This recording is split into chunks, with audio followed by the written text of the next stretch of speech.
For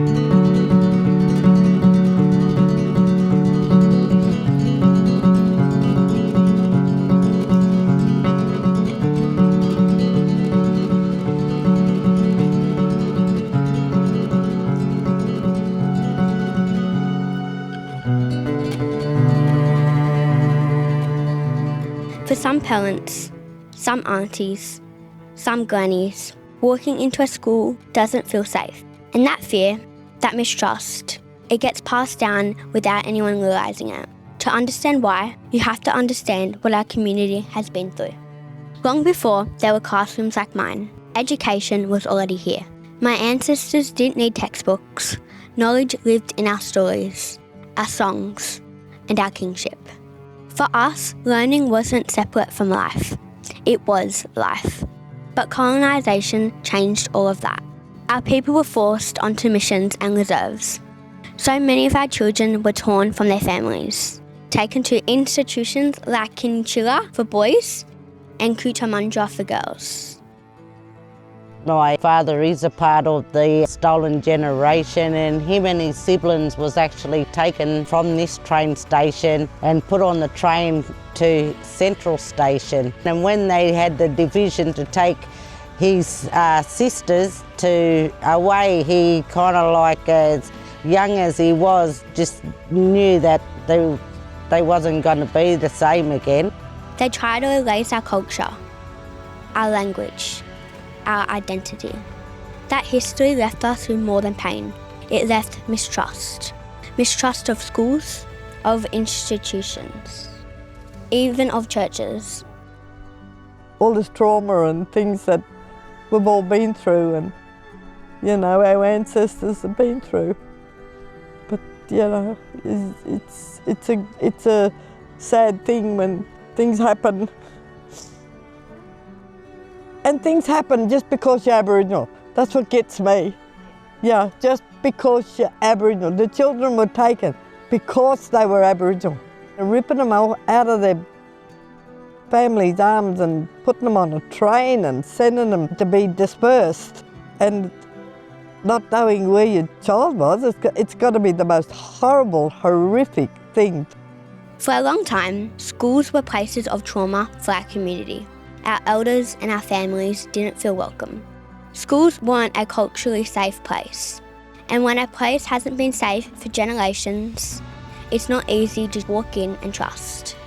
One of the things we need to remember about schools is historically they were places of trauma for many young people. I grew up with a welfare officer attached to me.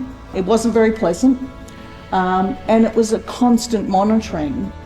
That feeling didn't just disappear, it was passed down through our mums, our dads, our grandparents. That's what we call intergenerational trauma. For some of us, it can show up in different ways. It can look like anxiety, or a student who is really quiet in class. Other times, it looks like a naughty kid. It looks like missing school, or struggling just to get out of bed. And too often, these students get labelled unruly, disinterested, too hard. They are left behind. The message I'd like to give our teachers in schools and our leaders about intergenerational trauma is that it may appear in the most inconvenient ways. That young boy who comes in and is late every day, do we understand his backstory? Do we understand what he is living and breathing day in and day out? Do we ask him, so mate, why are you late? Are we aware that he's got little siblings that he's getting out of bed in the morning? He's feeding them, he's getting them in their uniforms, he's walking them to school. By the time he gets to school, he's probably missed roll call and he's probably got the wrong socks on. But rather than saying, why are you late, you've got an N warning and you're in the wrong socks, could we flip that narrative and say, gee, it's great to see you, mate. Thanks for coming today. I've noticed that you've got the wrong socks on. Can I do anything to help you? You know, what do you need? Have you had something to eat? It's just providing that safety for that young person to know that their lives can be pretty traumatic and messy because they are living and breathing intergenerational trauma. And I think Uncle John speaks so beautifully about how we have to indigenise the system. So true reconciliation is not about starting with colonial trauma. It's about indigenising yourself to this place.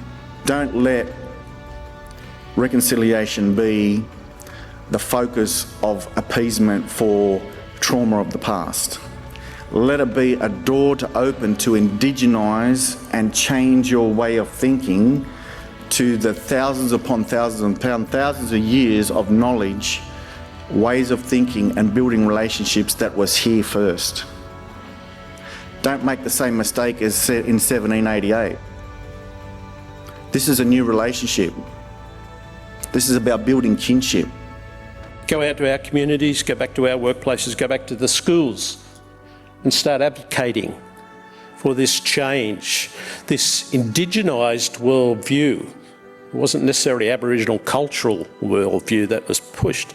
It's indigenised. It's a very different way of perceiving how we go about what we do. That's why Jarara exists.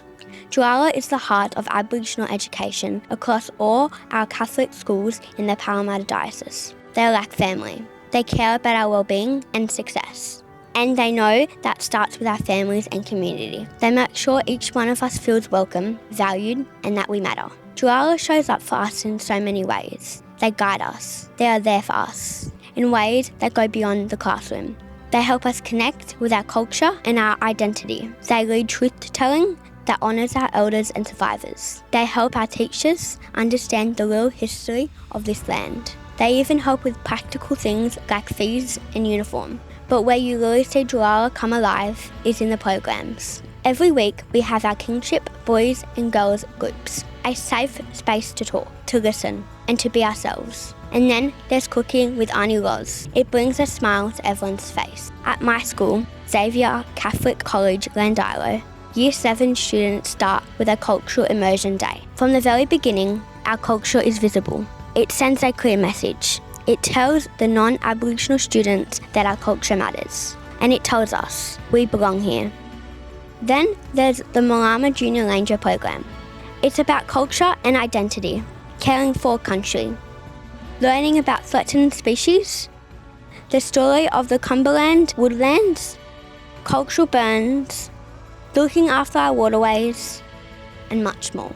Every experience guided by our elders and knowledge holders. They pass their knowledge on to us. Because while we're learning about caring for country, we're learning about caring for ourselves and each other. At the Malama Youth Summit, students become leaders.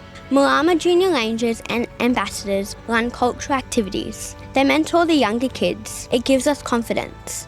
It helps us believe in ourselves. It helps us share our culture proudly. These programs do something bigger than what you see on the surface. They build trust between our families and the school. They create healing, not just for our students, but for our whole family. I just thank Jarara because I see the work that you're doing. You're encouraging and you're walking with them. You're there in their good times and in their bad times. You're there for sorry business when any of our children are having issues in the school.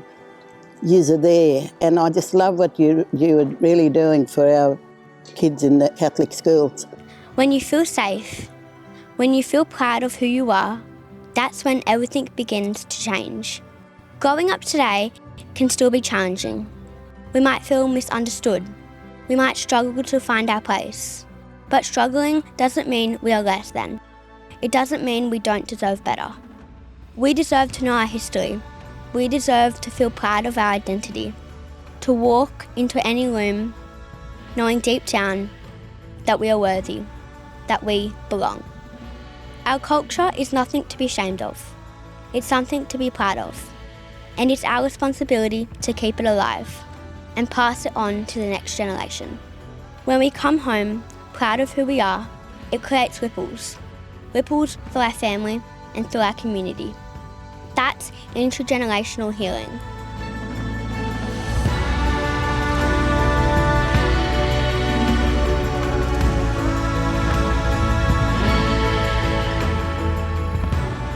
Our Catholic faith teaches us that no one should walk alone, that we are called to love one another, to walk beside each other, through the hard times and the good.